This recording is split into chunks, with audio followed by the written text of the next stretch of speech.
I just finished Tales of the Empire. Let's see how they rank up against each other.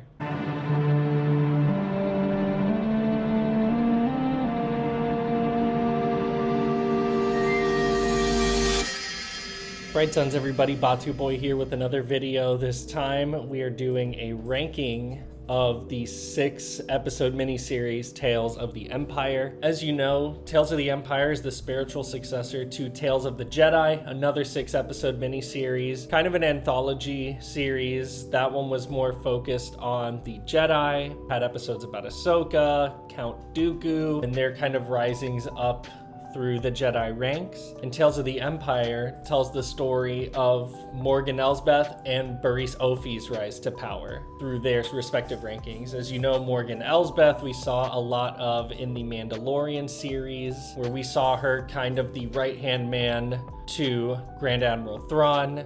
So we kind of get her backstory of how she came to become such a powerful figure in the Empire, whereas Barriss Offee was a Jedi traitor, who now in this aspect, I hope again that you have seen the series already, but has now turned against the Jedi, and this is her rise into becoming an Inquisitor. But again, if you haven't seen Tales of the Jedi, there are going to be spoilers all throughout this video, as I will be ranking each one, giving away a lot of plot heavy details. So again, if you haven't seen it yet, pause this video, go watch it. Every episode is about like 15 minutes or so you can crank it out in about an hour, maybe even less than that. So again, watch it and then come to this next part. All right, so with that, we have our episodes down here. These are the thumbnails taken from Disney Plus, so credit to them. I did not make these little thumbnails here. But yeah, we'll just go and dive right into it. So the first episode is Path of Fear. So this is going into, we're on Dathomir, which at first, it's super cool that we get to see them in battle.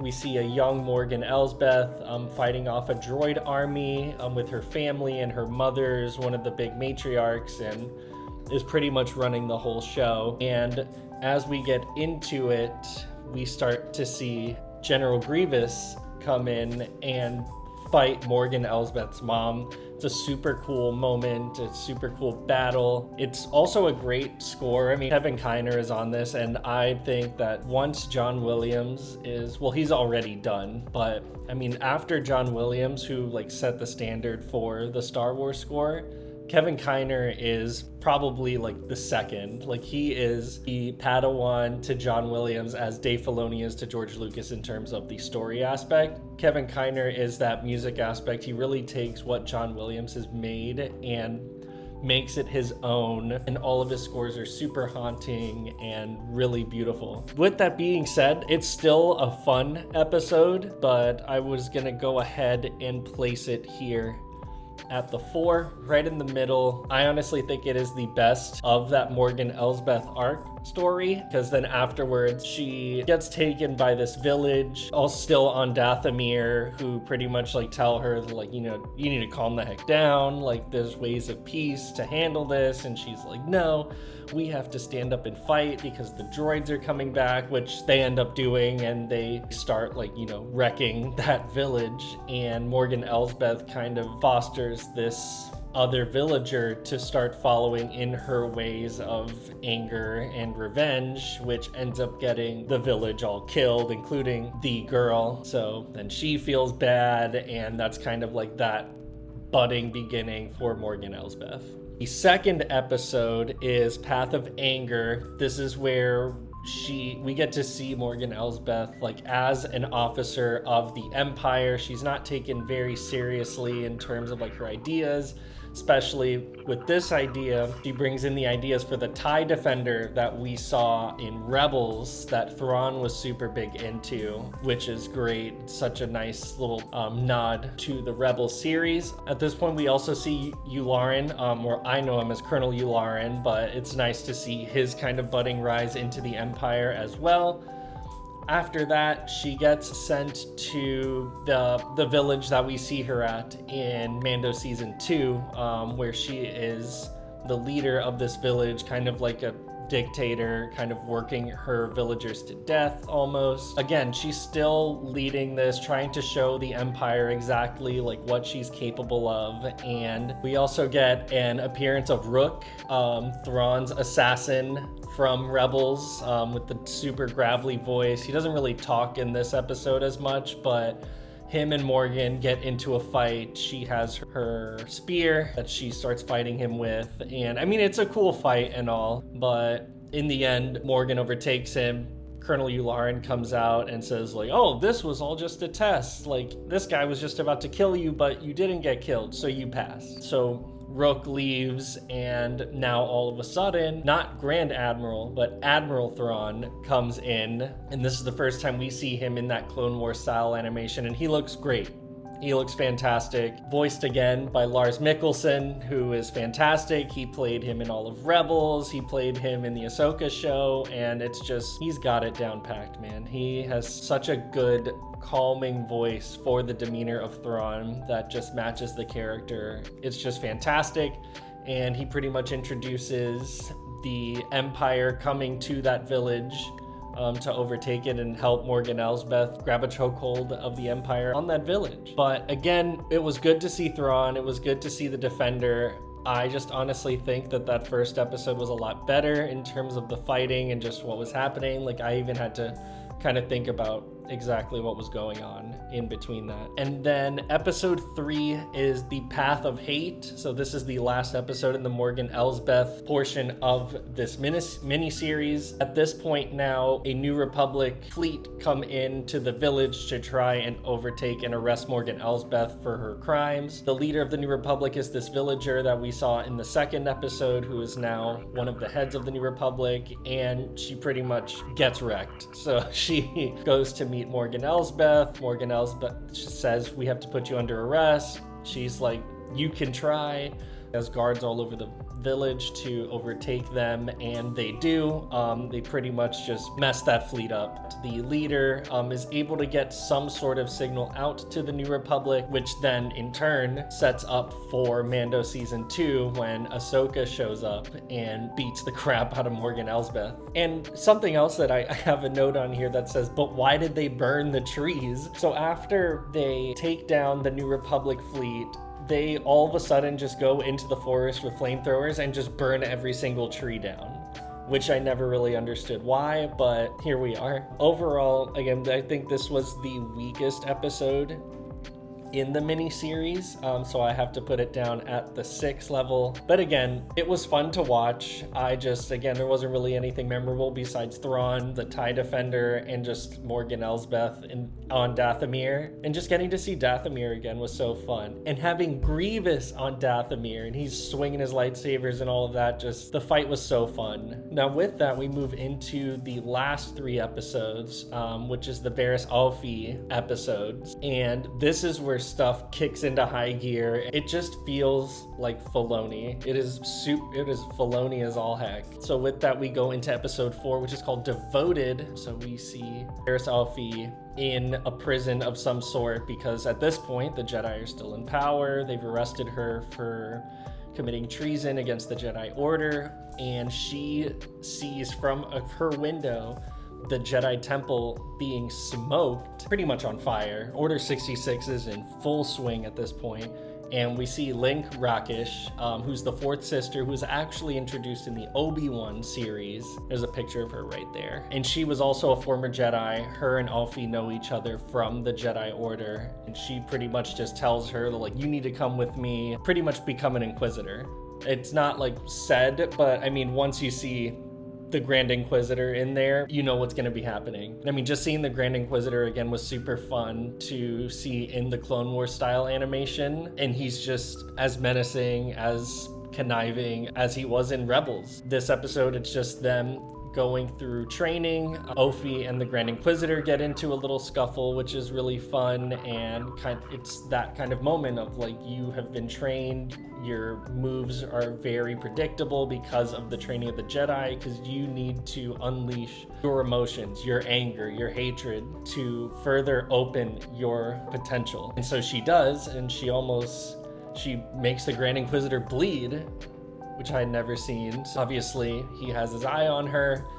They go into another training. Oh, and I forgot to mention that at this point, she is in a cell with 2 other former Jedi students, and one of them gets killed off because he tries to run away. Grand Inquisitor sets an example of him, which was super cool. He has a little jewel in the middle of his forehead, and he was like, oh, well, you tried. And he just threw the stone on the ground, and it was just super menacing.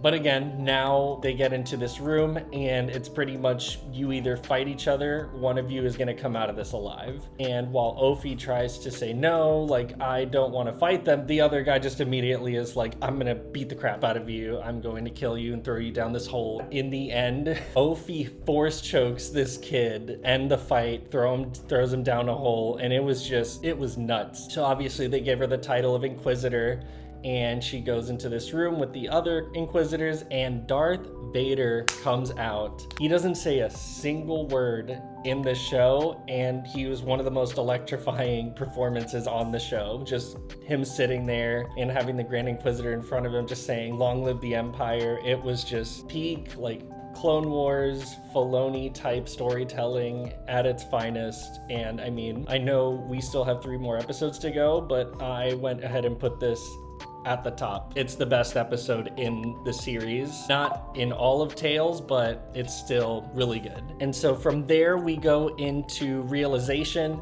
We now move a little bit more forward into Barriss Offee's career as an Inquisitor. They're trying to find Jedi. They're on this planet. I'm not sure exactly what it was, but I, for the longest time, thought it was the village from the Ahsoka novel. So I was waiting for this Jedi to be Ahsoka. It's not. But they go into this village and start questioning everybody. Everybody's saying, no, we don't know where any of the Jedi are. There's no Jedi here. It's at this point the Fourth Sister is using her tactics of just like bad cop, and Barriss Offee is the good cop. She seduces this kid into pretty much telling him exactly where the Jedi is. They're like, oh, we got the information we need, it's fine. And the Fourth Sister's like, nope, we're gonna go and just kill this entire village for lying to us. And you see a lot of it. It was like pretty graphic for Clone Wars. Fourth Sister just mows down this entire village just for lying to them. They go up to this mountain where they said the Jedi was. I'm not really sure what the name of the Jedi is. It's not anybody we had seen before. It's in this fight that we see a change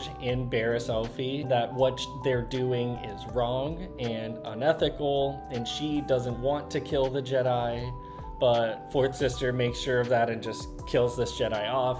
Barriss Offee pretty much runs away from the Inquisitors. At this point, Barriss Offee is just here to betray anybody she's ever with, whether it's the Jedi or the Inquisitors. She's just like, nah, I'm all right. I'm not doing this anymore. But it was still a super fun episode. A lot of fight scenes. I mean, the Fourth Sister mowing down a village was, you don't forget something like that. So I'm going to go ahead and put it at the 2 spot. And with that, I know this would just obviously mean episode 6 would be the 3rd, but still going and talking about it. It's called The Way Out. It's another time jump where we see Barriss Offee is a lot older. She is in the middle of nowhere in this snow planet that's not Hoth, apparently, now helping Force-sensitive children escape the Inquisitors and them trying to kill all these Force-sensitive children. So it's this family that she's essentially just trying to get them off planet. The Fourth Sister finds her. It just goes from there. It's super emotional. They have known each other for all this time. Fourth Sister has taken all of this time to try and find Barriss Offee, and they finally do.